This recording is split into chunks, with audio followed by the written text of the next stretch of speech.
Okay, so we have some faxes here from the lovely fax machine that we are going to read. I think we're back. Yes. And the first one I think is really funny. It's from Night Mooney. And we got rickrolled in paper form, which I don't think has ever happened before in the history of rickrolling, maybe? First time for everything. Yeah.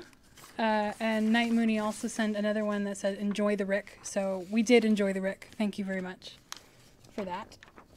I think you might also have this one. It's from Victor Yao.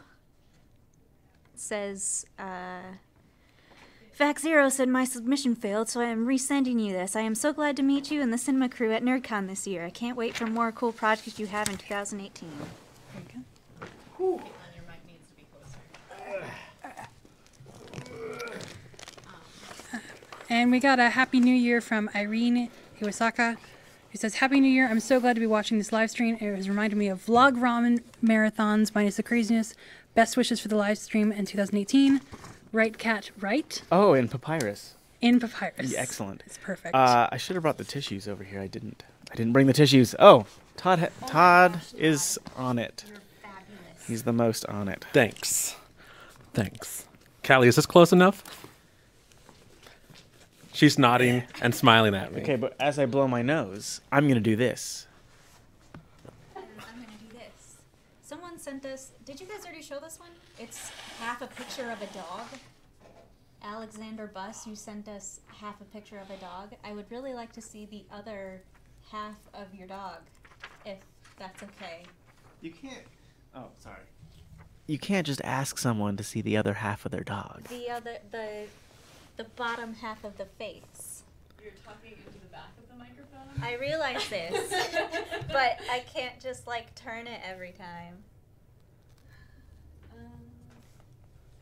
Can we get someone to sit over there?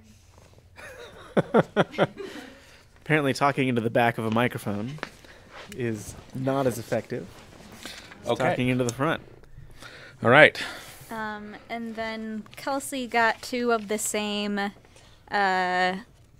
faxes here of someone sending her the song that what's his name in Moana? You haven't even seen Moana, have you? I sort of watched it.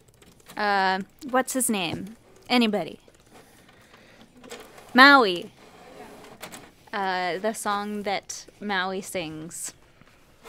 What's the lesson? You know. What is the takeaway? Don't mess with Maui when he's on the breakaway. Yes, that is a lyric.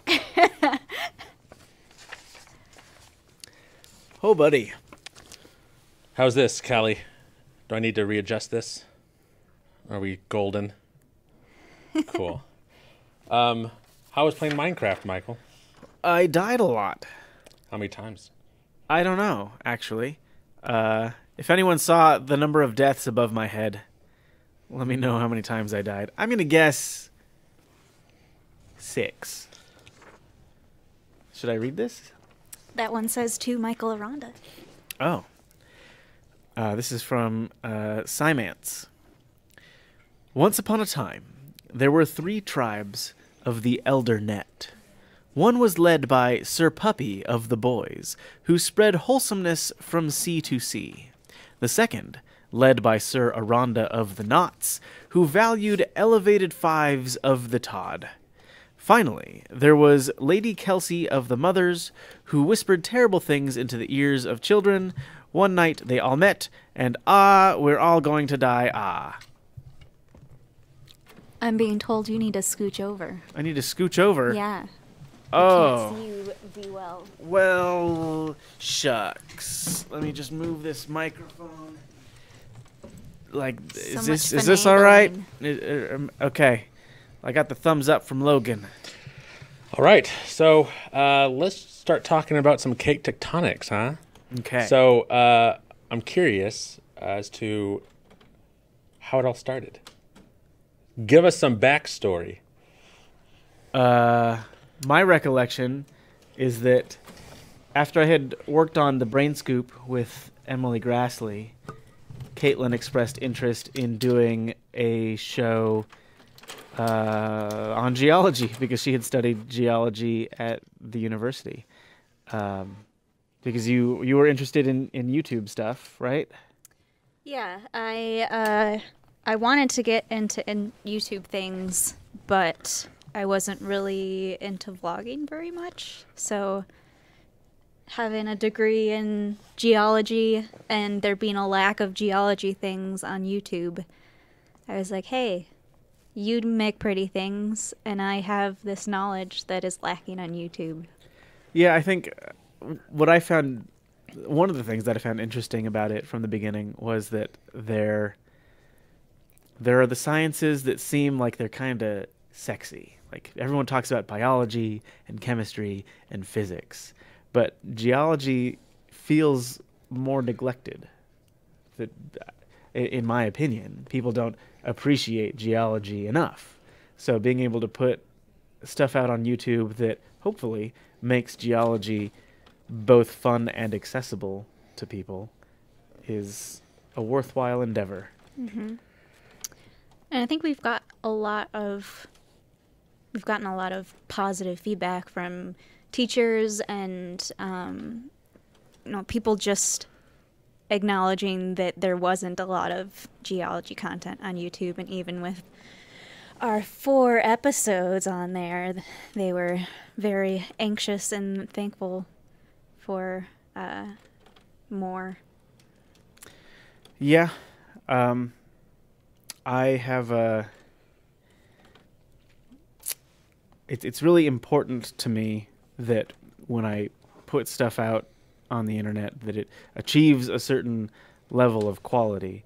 So it was exciting for me, especially when we were starting Tectonics. I was still working at Complexly, and having an opportunity to spend the time to make something that I was like really, really excited about artistically. And like, this isn't anything bad about that particular job, but like when you have a job, somebody else is telling you, here are the things to do. And working on Tectonics was an opportunity for me to kind of just like play and experiment with educational content without it having to meet somebody else's goals or requirements. Be your own boss. Yeah.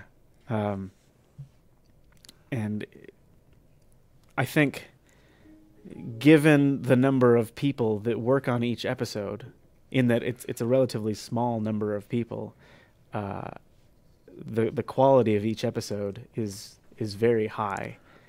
I would expect if people were, especially people who work in this industry, if they were to discover the relatively small number of people that work on each episode, they would be surprised and hopefully impressed that we could pull that off.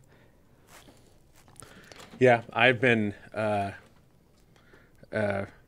every episode that's come out. It's 3 currently, but each one that's come out to me has been better than the last. And the first one was darn good. So, in a few minutes here, what we're going to be doing is we're going to be doing some live commentary over the videos. Okay. We're going to be doing like the intro, and then we're going to do the episode 3, which is about the creation of the universe. Mm-hmm. So that's getting queued up right now. Is now. that the one where I go in space? It is, where you go into space. We launch a cabin into space. That was a. I'll save it for later, but intro, yeah. Shooting episode 3, I think, was one of the most film shoots that I've ever been on. Like, ever. Even from before YouTube days. Okay, so it looks like we are ready to throw on the intro. We've talked before about how almost everything you use in your day-to-day life either came out of the ground or was made with something that came out of the ground. But then, where did all this stuff in the ground come from? For that, we have to go to space! yeah, we did.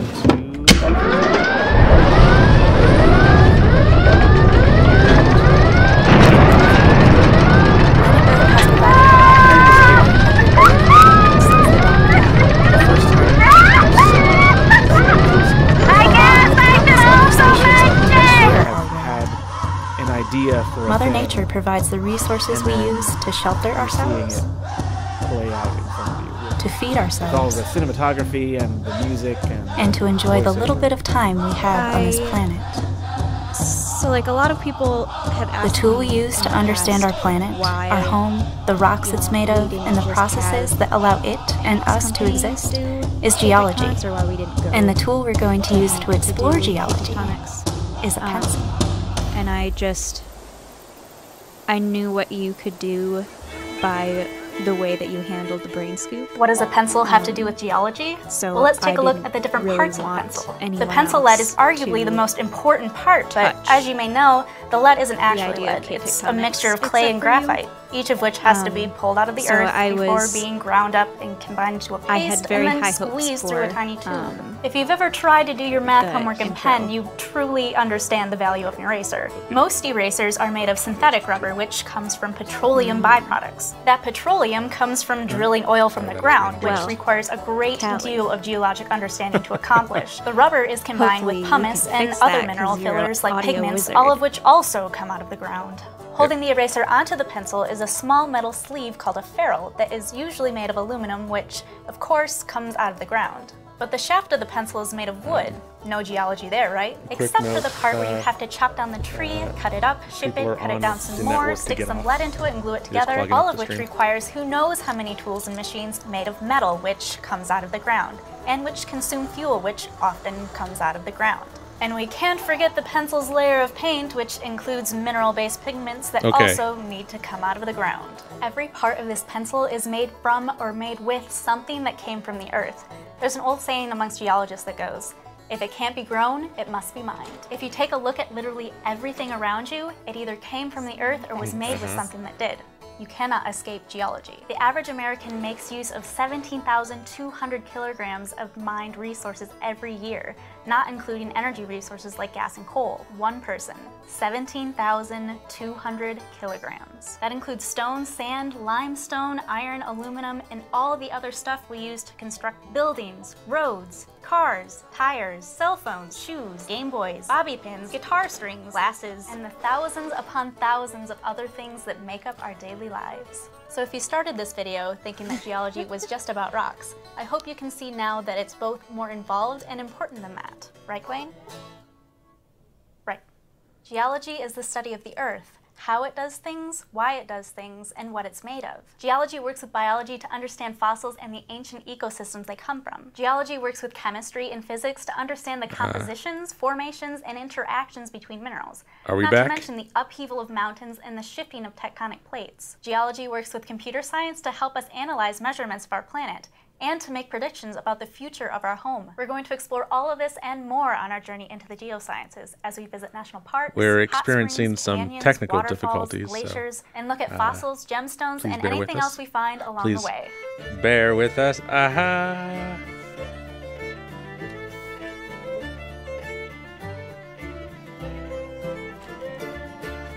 Hey, that's Corey's car.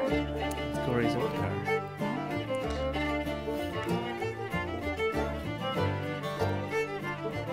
Okay. Okay. So it's going to come back to us now. So we apologize for the loud audio.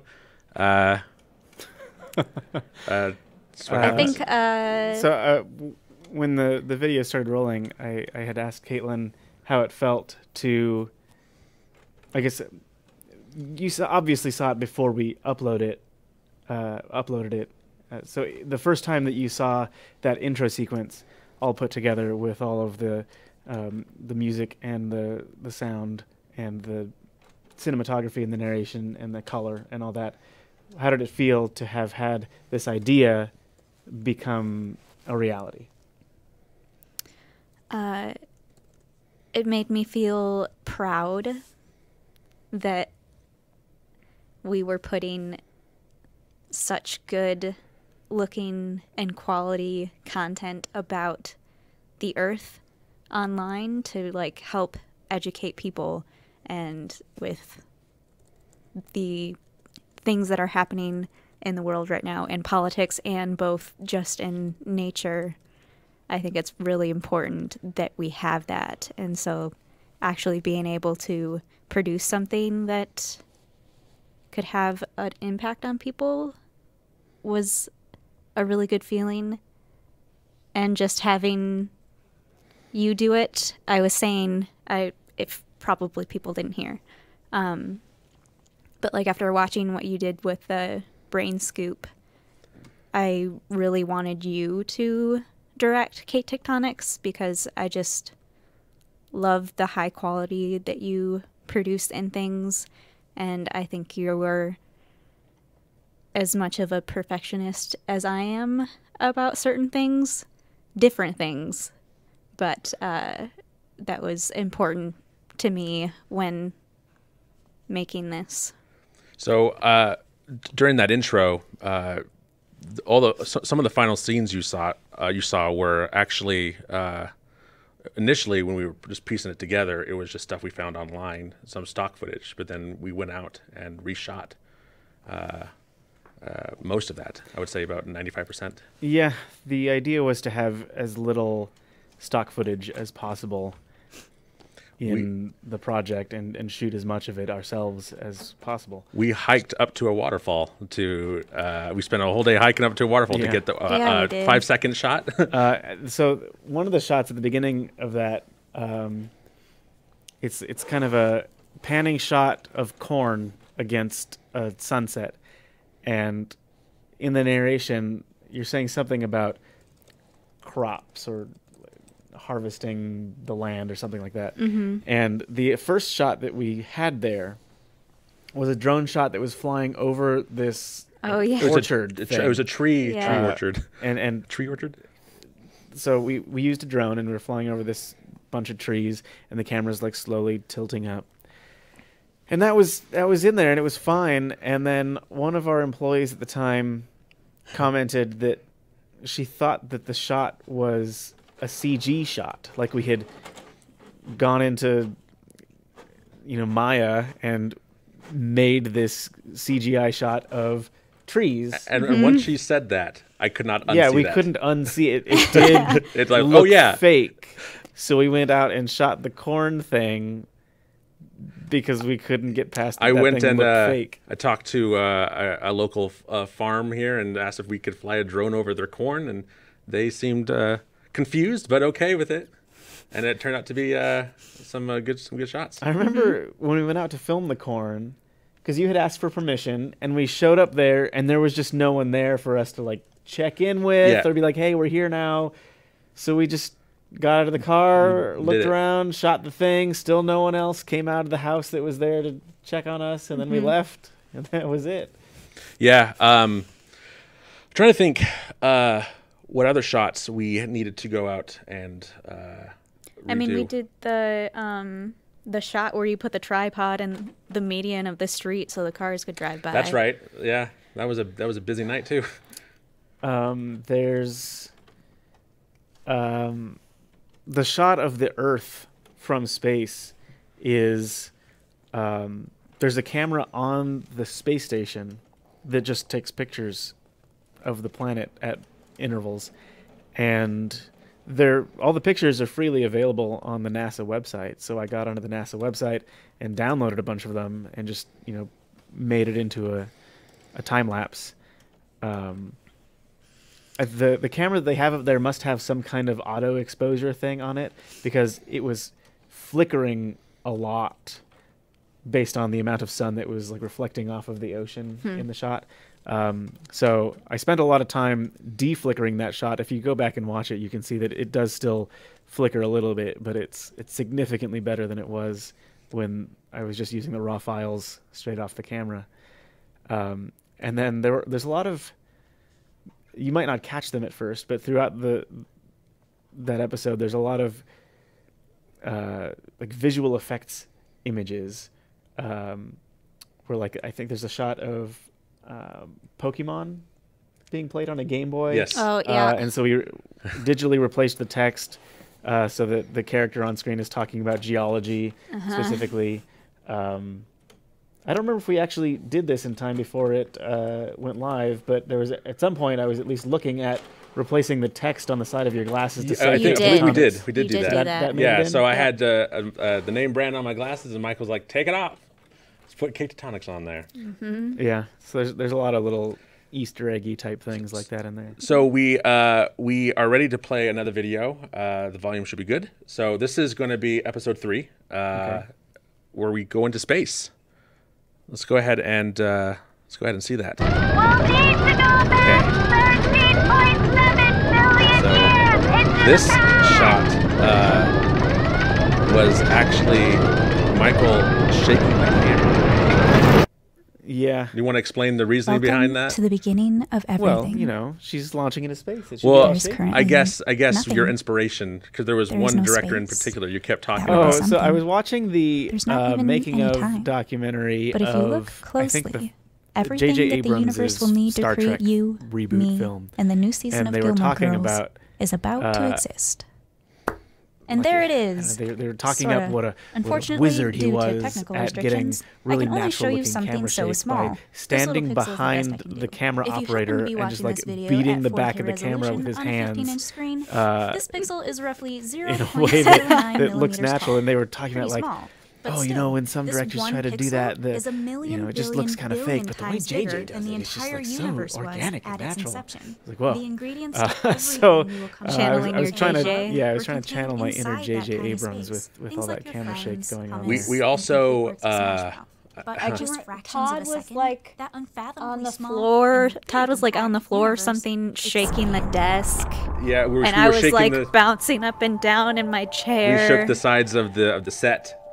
So everything, we shook the whole darn thing. We had a smoke machine going off on there.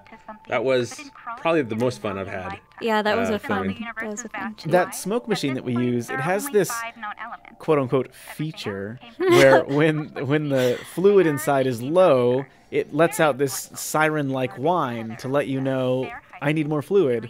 But the model that we got is broken somehow, and the low fluid alarm just always plays. It's actually not broken. It's just a flaw with that model. I looked it up, and there is actually a YouTube video, a professional-looking YouTube video, where someone explains if you have this problem with this smoke machine, this is what you have to do. You have to take it apart, unscrew things, take the alarm out, and then it's a whole mess. I think it was also like you could get bubbles in the tube, and then if there was a bubble in That's the true, tube, it yep. would sound So the alarm. the raw footage from that shoot, you can hear the set banging around because people are shaking it, but mostly it's just like this super piercing noise Yeah. from the fog machine going.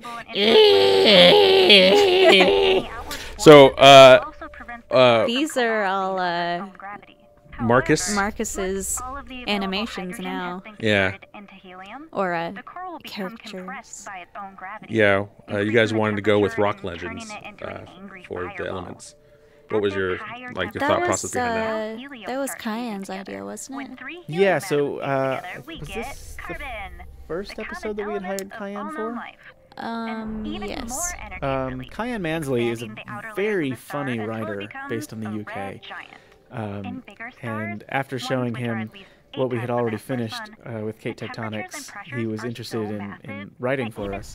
So he came up with this idea to relate the first elements of the universe to the pioneers of rock music, pop music, and so we started with the Beatles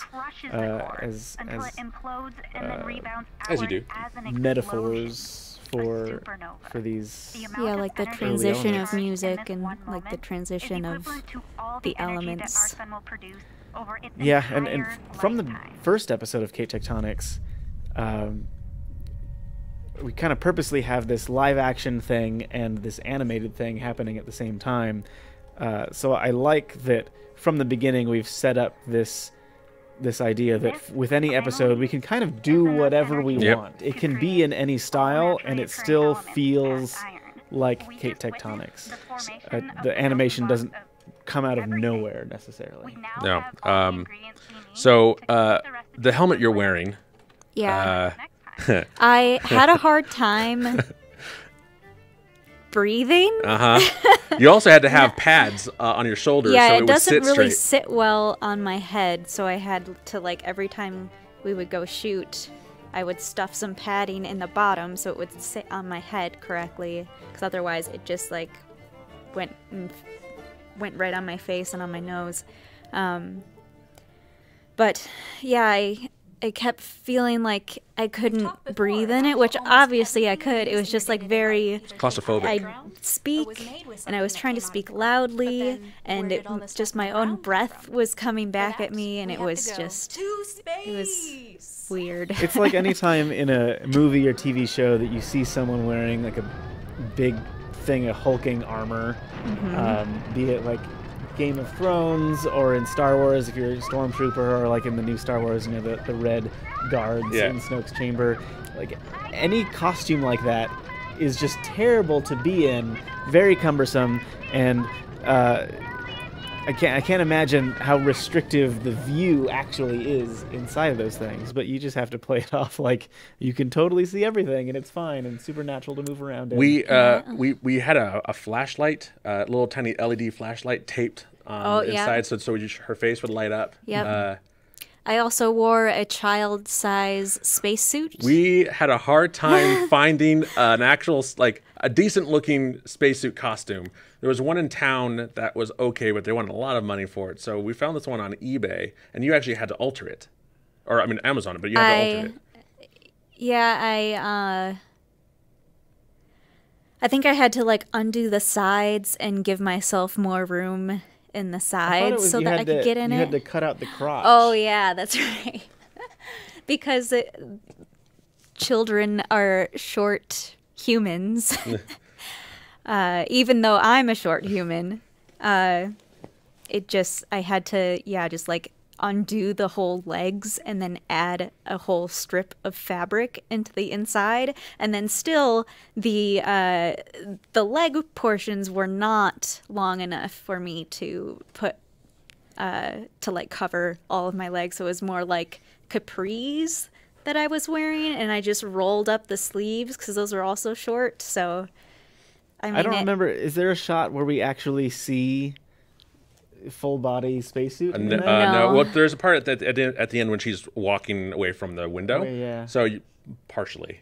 Huh. But so there's one scene in here that is probably like you don't even really notice it, or it seems really simple. It's the shot outside the window when the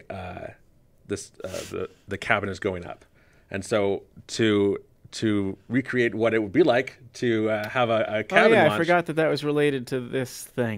We flew a drone in the same spot that we took the original video. Yeah, so there's a spot it's kind of like the southwestern part of Missoula along one of the rivers that we decided this is where the Tectonics cabin exists. So for episodes 1 and 4 and 5 and so on, we have this shot that we got, and because in the actual set, if you guys have seen any of the vlog footage, there's just a green screen outside of the window, so we can make the outside of the cabin whatever we want. So we have this shot of this river setting, and since in this episode she was launching the cabin into space, we went back there to fly a drone from where you normally see the cabin view straight up, so that as the cabin's flying up, it looks like the cabin's flying up.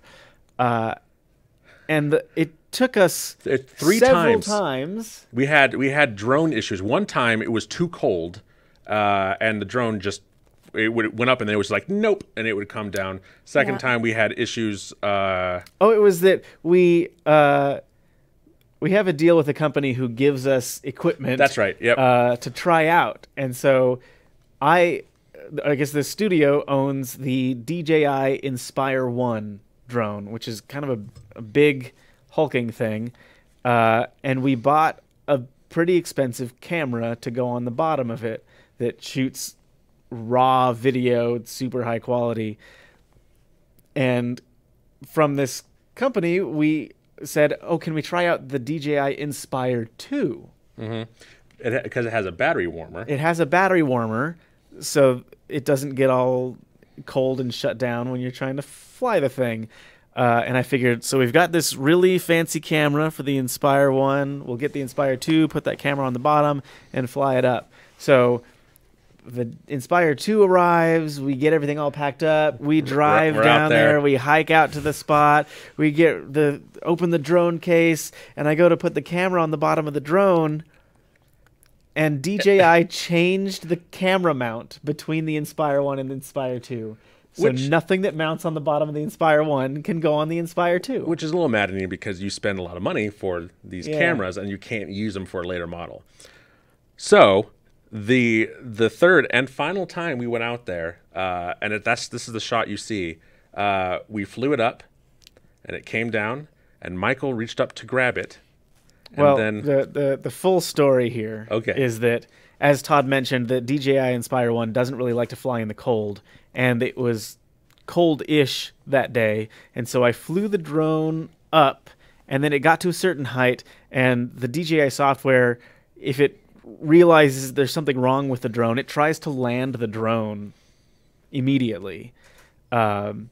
So it flew up, and then the battery got too cold, so the voltage started dropping. So I get this warning on the controller screen that I'm looking at that's like, battery temperature below threshold, engaging emergency landing or whatever. So the drone starts coming down, and where it was, I guess you can kind of see in the footage that there's the side of the riverbank and then the water. And where the drone was coming down, it was like right where the riverbank, or the river has kind of carved out a little cliff along the river, and I got afraid that it was going to come down and like land there and then roll into the water. So I was like, oh, I got to grab the drone in the air. And like I had done this several times in the past, grabbing a drone in the air with no problem. This time, however, as the drone came down, it has a little sensor on the bottom so it knows how far from the ground it is, and it realized that it was close enough to the ground that it should start bringing the landing gear down, and the legs are what the propellers are attached to. So it started bringing the propellers down as I was reaching up to grab the bottom of the drone, and the propeller came down and then bit into my two fingers here. So from my perspective, I out of the corner of my eye, I saw Michael reaching up and to grab it. Then I kind of look over and I hear this loud like snap noise, and I see this little black piece go flying off into the woods there, and I look over at Michael and he just emoting nothing. It's just a straight face, and so I thought like it just had come down and hit your jeans or something or whatever, and like the blades did. But turns out I look down again and I see just the snow is turning red. And you just had blood just streaming down his hand. I didn't even realize that anything had happened either, because I had a smaller drone back in the day, and that thing had hit my fingers several times, and it just was like, ow, that hurt. It didn't really break the skin, but that drone was much smaller, and the blades were much less intense. But this one, it obviously broke the skin. It did. Yeah. So at that point, the amount of blood that was pooling underneath Michael was frightening. Yeah, it was a lot of blood. It was a lot. So and then at that point, we didn't bring a first aid kit or anything. Well, I mean, yeah, in the future, that's the thing to pack with us. We know but now. at that point, there was a man and like two of his kids walking by, and we're kind of like, don't the blood, children, don't look at the blood. So I was like, okay, that looks bad. That looks, because I couldn't see your finger, the tip of your finger. It just looked completely covered in blood. So I thought we should probably go to the hospital. So we packed things up. First I reached into my purse and grabbed some panty liners and wrapped them around his fingers. Yep. And that kept him from dripping blood everywhere, and hopefully helped.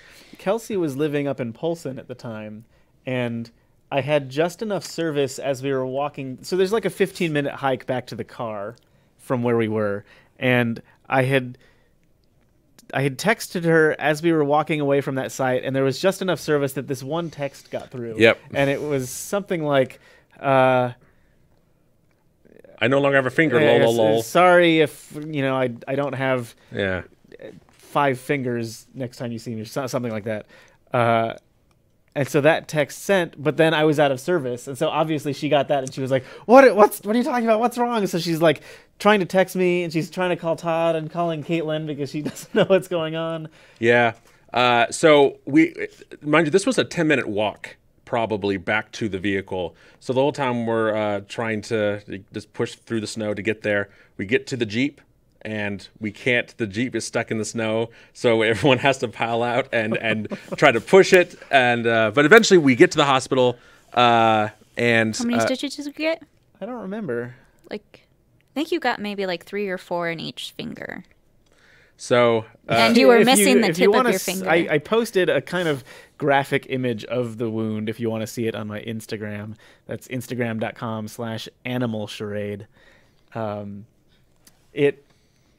Because it was bloody and you had wrapped my fingers up in the pads, when I got to the hospital, I remember I had never been to an emergency room before, and it seems like a bizarre thing to me now that like you walk in and there's these people sitting there that are obviously waiting to see a doctor, and there's a window you have to go up to, and the lady's just like, insurance. What's your problem? And I was like, and she's like, fill out this form. All right, so I'm trying to fill this thing out with my left hand, and she's like, all right, have a seat. It's bizarre. Yeah. It's kind of like emergency. Yeah. Well, now, please. So you were back there for a while, so I just decided just to go walk back there and see how you were. So I went back and I sat next to you for a while, and we chatted with the doctor. He was nice. He told us about some other guys in town who make knives and swords. Yeah. And they're in there a lot. He said, I've seen a similar wound like this from the knife, zombie tools, I think it's called. Yeah. Yeah, he's like, yeah, I've seen similar wounds like that. I probably, though, like, my fingers getting hit by the blade didn't hurt that much immediately. There was kind of like a dull pain to it after a while when it had been bleeding for a while and we're driving. And so I guess backing up a little bit, when I got back into the room when the doctor finally took me back, because my fingers were all wrapped up in the pads, they had to soak my hand in this tub of hot water to get the pads to slowly come off rather than trying to rip it off. And that was the first time that I had any view of what my fingers actually looked like at that point. And my ring finger had a pretty deep gash going across the top here, and then the tip of my middle finger was just gone. It was like a perfectly flat whoosh. And at that moment I was like, I guess I don't have the tip of my middle finger anymore. Didn't you say it looked like that one Oh app? yeah, if you've ever played Fruit Ninja on iPhone or iPad, like when you cut a watermelon in half, that is what it looked like through my finger right there. And he said if we had the piece, you could have put it back on. Do you have that piece? I could sew it back on. And I was like, yeah, it flew into a bush. The squirrel has it now. Yeah. But when he had to inject the anesthesia into my fingers before he sewed them up, and the needle going into the tips of my fingers, I think is probably actually the worst pain that I've ever felt in my life. It was very intense. Needles and hands. It was a long needle, and he was just like... So, the takeaway lesson from this is let the drone land on its own. Next time this happens, that drone is going for a swim. So another thing I want to talk about is like how Tectonics is funded.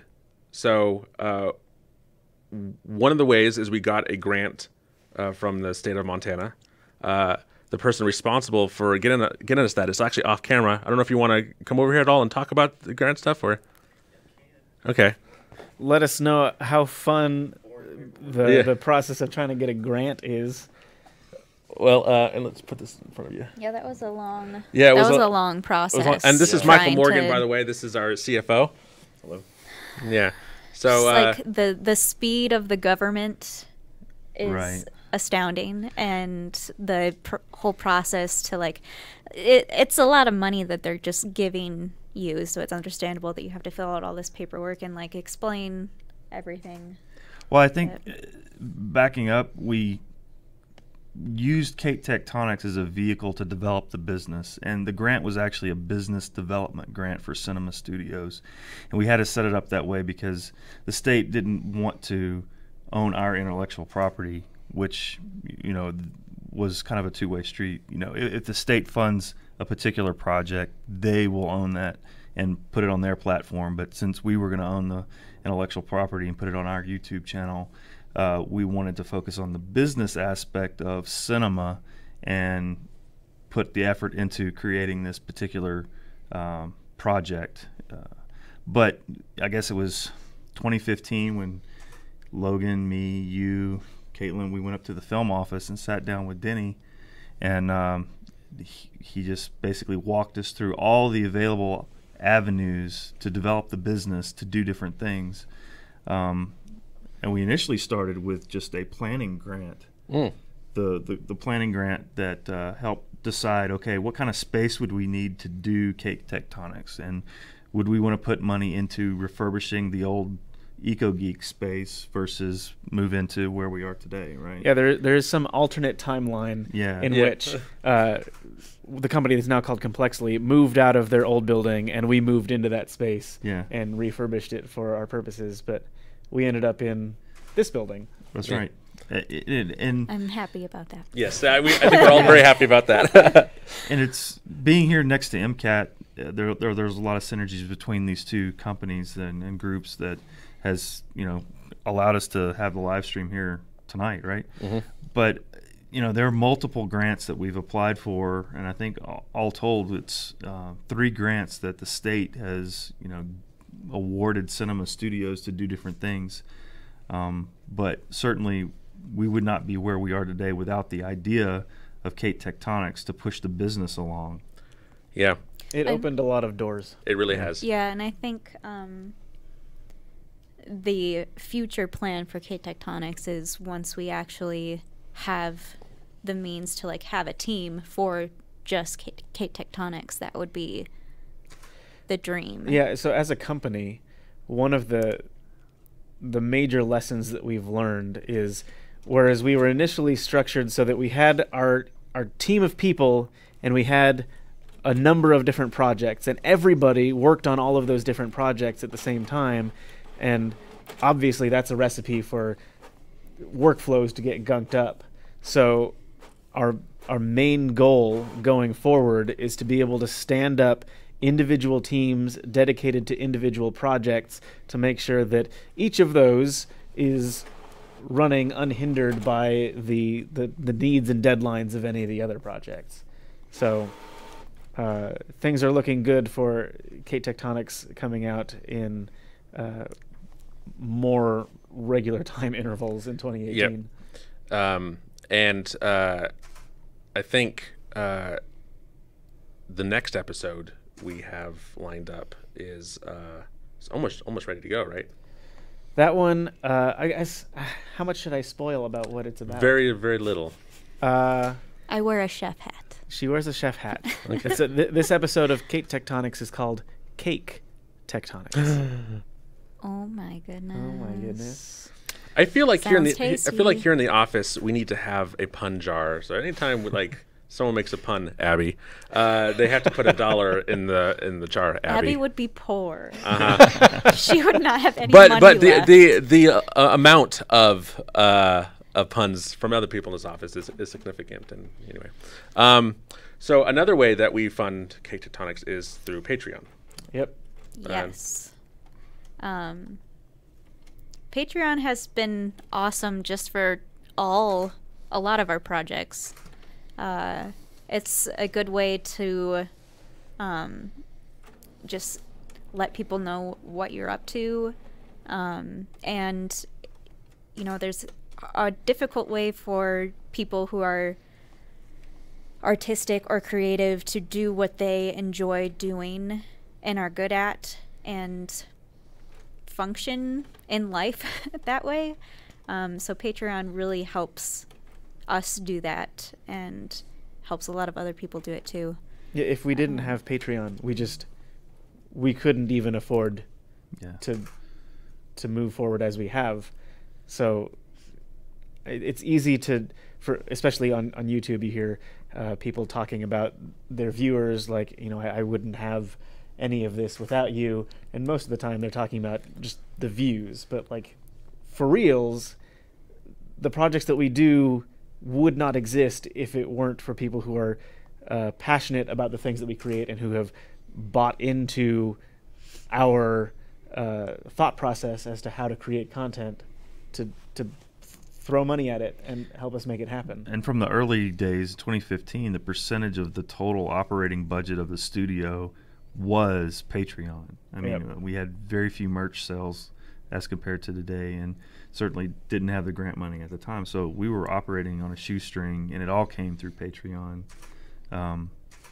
But thinking from a finance standpoint, we talk a lot about episodes, but in reality, the project itself is a series of episodes, and the total cost of that first episode is where the bulk of the expense comes, and we don't actually make any money off of these things until we make more of them into the future, right? Because over time the per episode cost should in theory go down as you make more of them.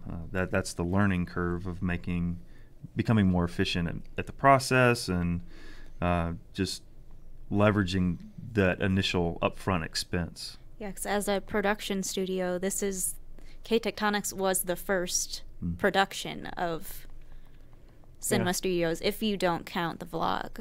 Right. Yeah. So thank you to everyone that has become a patron, and to the future patrons, we appreciate you. And 2018 is going to see a lot of KT and other cinema-related things. We've been talking internally for probably the last couple months about how exciting 2018 looks on the horizon. I guess at this point, it's just tomorrow. But we've set ourselves up for a lot of success in 2018.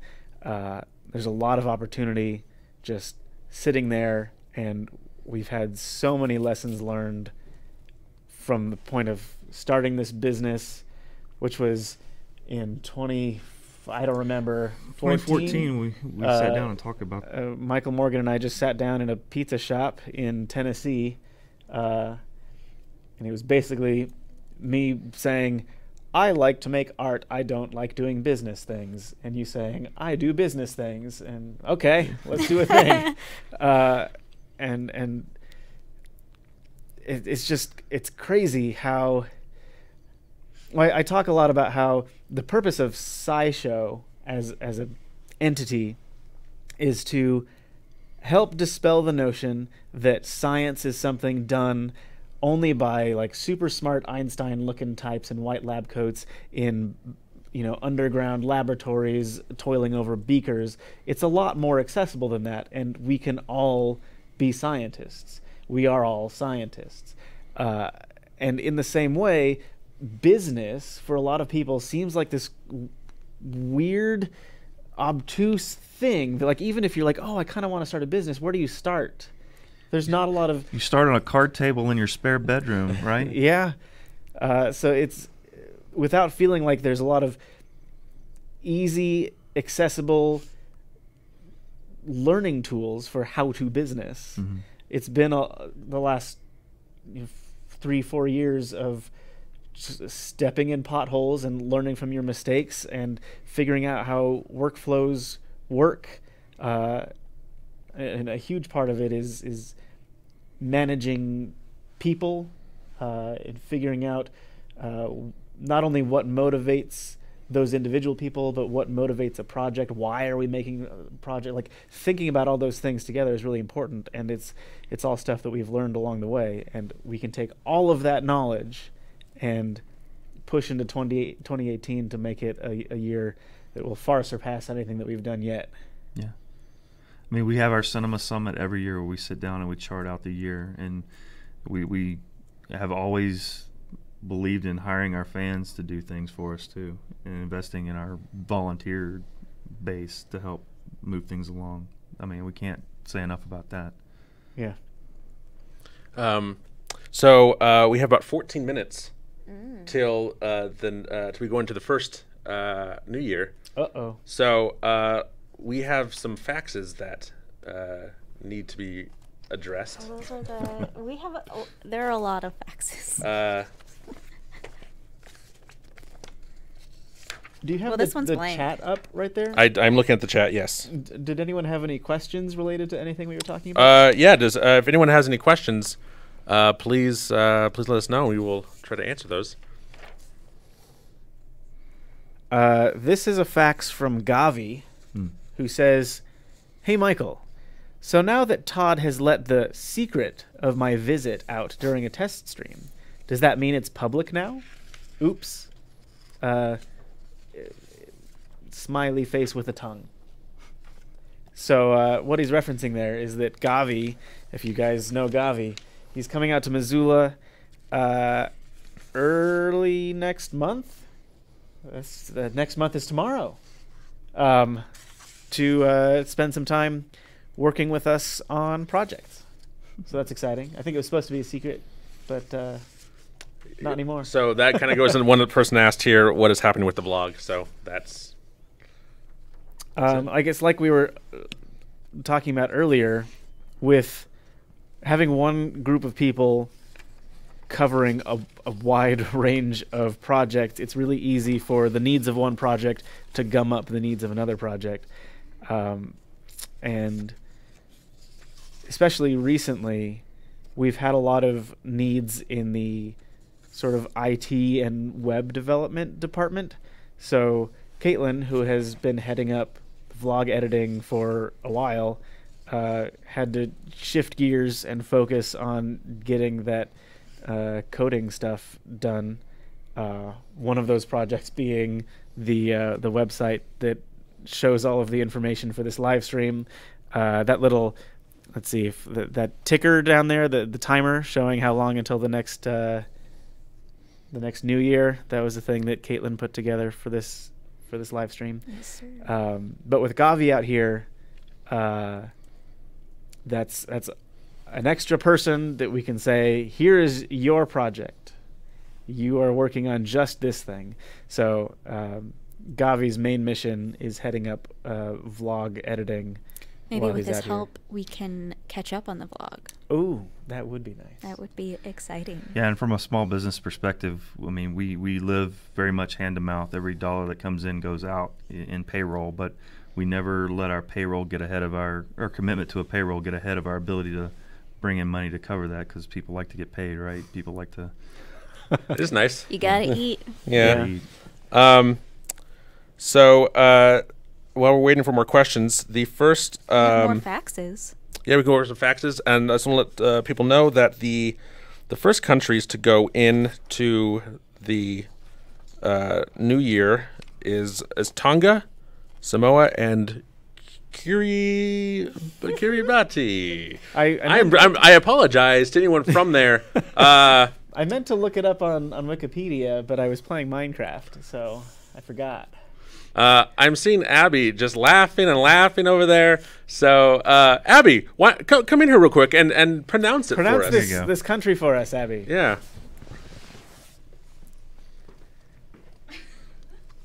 Do you know how it's pronounced? Oh, okay. I'm not laughing because I know how it's pronounced. I'm just laughing because of just how unsure you seemed about it. Todd, I really want you to read this fax. This fax? Yes. Okay. Great. This is from Simance, and it's Todd is a cod god with a dad bod. Hey, Josh, can you come tape this one up? Really carefully. Take extra care. This one needs to be. Should be our centerpiece for now. This is from Celeste Middlin. Amanda.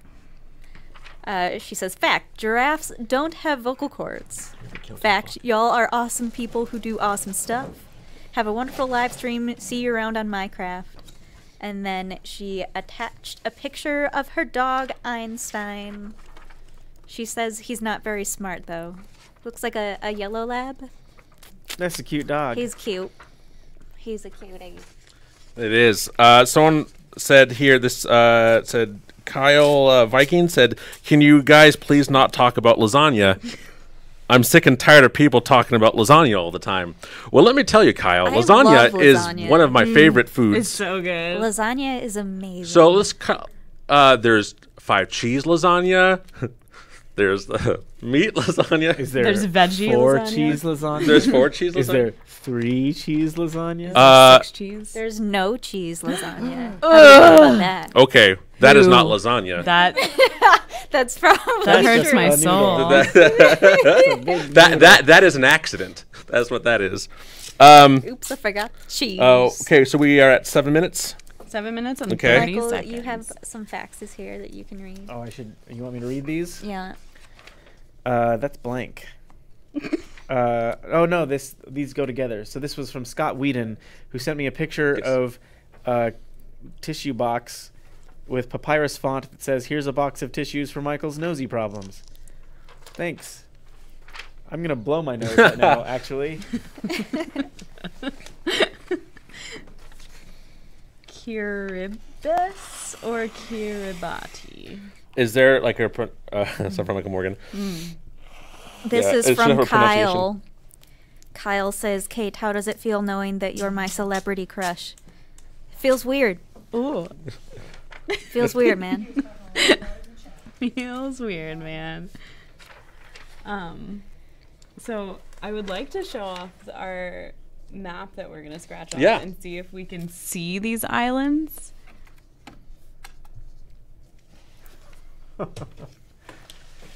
Movie magic. This is my biggest fear is I really want to scratch off some stuff from the map, but I'm afraid that these islands are so tiny that they might not be there. Ooh, ooh, ooh. Yeah. Movie magic. We'll just Todd becomes map. I am Map Todd. Ooh, map Todd. Do you see them on that side? No, I think they would be here. Tonga, Samoa, Kiribati. Well, Kiribati. That's the one. those are them. We can scratch them off, so maybe I should go get a coin. I'm confused about where these are I located. think they're here. Like, I was just looking on the map. They're definitely somewhere here because, like, the Cook Islands are at the very end. So, I think it's, like, weirdly... Oh, thank you. Julie, you've Thank been you. to Samoa? So, Let's give this to Bear. this Yeah. is Bear. Bear with an H. Bear with an H. Yeah, Map Todd. There is we've around the office. There's a joke that I'm a walking meme, a living meme. There's sad Todd. There's And there's Hungry there's Todd. silly Todd. there's hungry There's Todd. Taco Todd. Taco Todd. Cod, Well, it's- God, Todd. God Todd with a dad bod. Oh yeah, yeah. There's this Todd Dad for bod every Todd. occasion. So Todd bless. Yeah, Todd bless. Todd bless. Todd bless. God bless everyone. All right, 4 minutes and 48 seconds. So I guess I was gonna say what I'm sad about is that this map right now is black and gold, and I assume that means that as we scratch off the gold, it's gonna be black and something else. We're slowly tearing down your brand. Maybe it's gonna be black and red, or black and yellow. We'll Black and see. yellow. Still be on. We'll Still be shortly on. see. so. What is next? Is Rust. We're gonna do a little rustin'. Okay. So after we celebrate, we'll have you go next door and hop on the computer and wake up naked. You're not playing Rust? I will be over there on my laptop. Oh, okay. Yeah. Do I they think watching you pixelate? interact with other people in Rust is one of my favorite things about that game. Oh yeah. Yeah. So when Pirate Todd shows up. so that is another version of Todd is Pirate Todd. So okay, Rust. There are interesting people on Rust, and sometimes you got to interact with them. You're one of them, Todd. Listen, I am Pirate Todd was born out of the need to deal with these people. What do you mean these people? These people, these Rust people. Kendra says Guitar Todd is also good Todd. Guitar Todd? Ooh. Rust Guitar Todd. Oh yeah. But Pirate Todd likes to run up to people, to the bases, and talk to them, and see if he can get some booty. So. Excuse me? No, actually, no, not. This is a PG-13 stream. Yeah. So anyway, out of context. Uh-huh. 3 minutes left. What do you like about Rust? One thing we have talked about is there's a handful of us friends that play, and each individual person likes it for a different reason. Yeah, I very much enjoy the building aspect of Rust. You spend a lot of time making banners. Yeah, you can make signs and banners in Rust. And, Todd Water. I like to make fake billboards for things like Todd Water. It's fresh. Is it? Very fresh, clean. Okay. Abby loves to just play the game. That's just it. She just likes to play it. Abby has refused to ever play Rust. I have. Yeah. I also just don't get it. So basically, you wake up naked on a beach with a torch and a rock. Yep. And then it just It's all downhill from there. that was my 2-minute warning. Yep. I usually say it's like Battlegrounds meets Minecraft. It has some elements of Battlegrounds and Minecraft. I could just play Minecraft. I think don't I'd need enjoy it Battlegrounds. more if it was less of a PvP thing. Because I don't like when I start and all I have is my rock and my torch. And people are like, oh, I'm going to kill you now. It's like I can't get anything done. What was amazing to me was the first time, I guess the only time you played, we had been on this map for a couple weeks, and it was chaos trying to get to build this base, and we were constantly dying. You quit playing in the middle of a field, and when you stop playing, your character just lays down and goes to sleep. Your character laid there for days. 4 days. No one bothered it, which is unusual. It's very strange. They're very kind to me when I'm dead. Yeah. This is our 1 minute warning. 1 minute. Okay. Oh, goodness. This is exciting. A thing that I guess we'll start talking about now is we have a fun fact for every time zone about each country. I figure we'll celebrate because we have 45 seconds left. Afterwards, we'll celebrate and then we'll share our fun fact and we'll scratch off. But yeah, we're excited to get you guys to learn a little bit about different places in the world you might not know about. Of course, Julie in the chat has already been to Samoa, so she might know some things. But maybe you will know this fact about Samoa that we have. It's only going to be one country per time zone, but yes.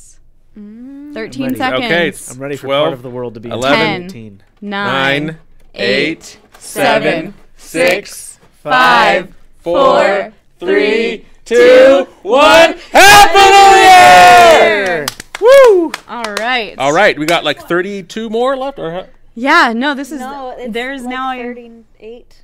Right? Yeah, it's 38. There so are 39. the next total. one happens in about 15. There is a part of the world that is now in 2018. It's exciting. Okay, so you want to hear a cool fact? Yes. While Michael goes and gets ready for us. Oh, I have to go. Or do you want to hear the cool fact? I need to first? head over that way too. I mean, I'm sure I could ask you what the cool fact was later. Can you unplug my? All right. So, as we're transitioning to the next, okay. The fun fact about Samoa is the only animals on the islands are rats, snakes, and a few birds. So I guess it's isolated. Only a few. Just the lucky. Rats, snakes, and a few birds. You're not no larger predatory mammals or anything. The birds and the rats eat seeds and flowers and things, and then the snakes eat those too. Yeah, it's just a And very that's small it. pyramid. Huh. I mean, yeah. That's really interesting. I want to know more, and I feel like that's what this is going to do, is just make me want to know more about all of these things. Yeah, what I want to know about those islands is how many people live on them. Yeah. You know, how you can't survive off of birds and rats and snakes. Uh-oh. Too many mics everywhere. Should I scratch it off? Here. Okay. Yeah, I would like to know the population, and like they must have to import so many things. I feel like it'd be like Hawaii but worse.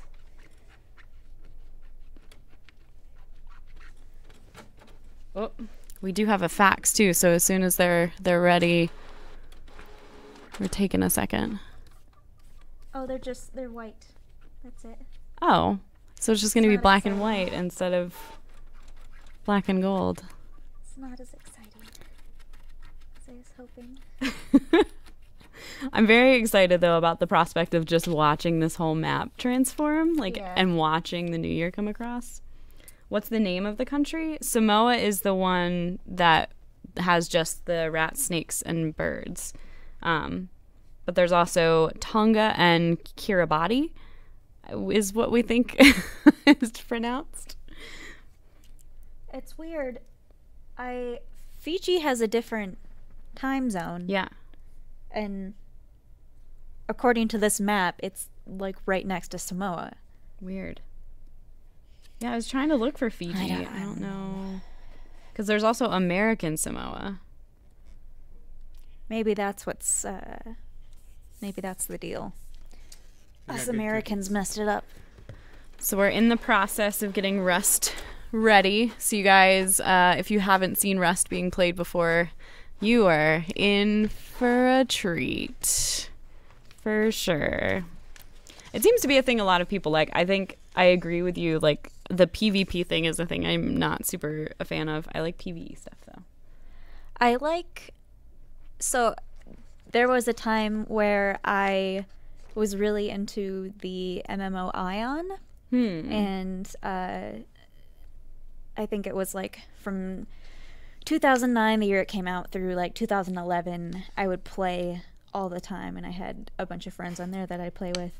And I loved the PvE or the PvP there. Interesting. Because like, I guess I don't know, maybe because I was good. So like I could actually win. Right. But yeah, something with Rust, the PvP in Rust, it's just not as... It's brutal. Yeah. And like with MMOs, you have fun skills and they like sparkle and you like twist around with your staff or whatever. But yeah, Rust, it's just like, here's my rock, I'm going to smash your head with it. I too just got killed. Let's just smash rocks on each other. All right, what did we get on our facts? Kyle says, if two people on the opposite sides of the world drop a slice of bread, the earth then becomes a sandwich. I was trying to think of a waiting sandwich to pun. see if you could think of a pun.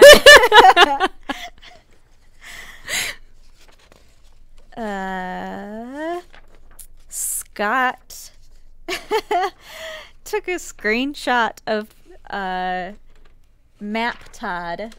So there's a happy little Map Todd right here. Map Todd. It's a good version of Todd. Kyle Byers also sent a picture of his pug. I realize these are like really far away and it's hard for people to see, but maybe we can at some point take all the pictures of dogs and show them close up on the camera. We should have a specific dog facts wall. Although I see some cats. I missed those when they came in. I feel like Mr. Bean should have his whole wall. I'm a fan of Rowan Atkins. Just boom, right there. I wonder what he's like to big, know beautiful in person. Yeah. We are still in the process of trying to get audio figured out for us, so stand by. What do we have going on after Rust? After Rust is... Once it loads. There's another fax coming. Oh boy.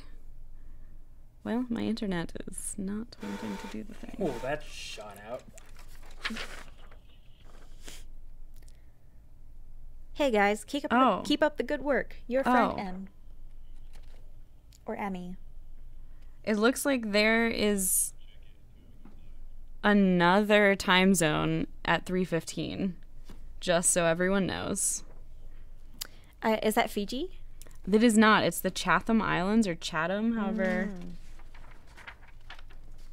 So how much time do we have left? We have 9 minutes.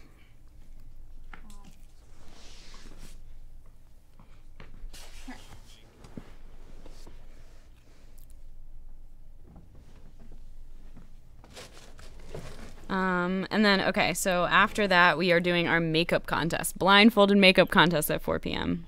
Oh, yes. So, how is it going to be a contest? Because as far as I know, it's just Todd that's having makeup put on him. So, it might just end up being Todd that has makeup put on him. But initially, I was thinking, like, each person would get blindfolded, and then try to do the other, and then we would have the chat decide who was better.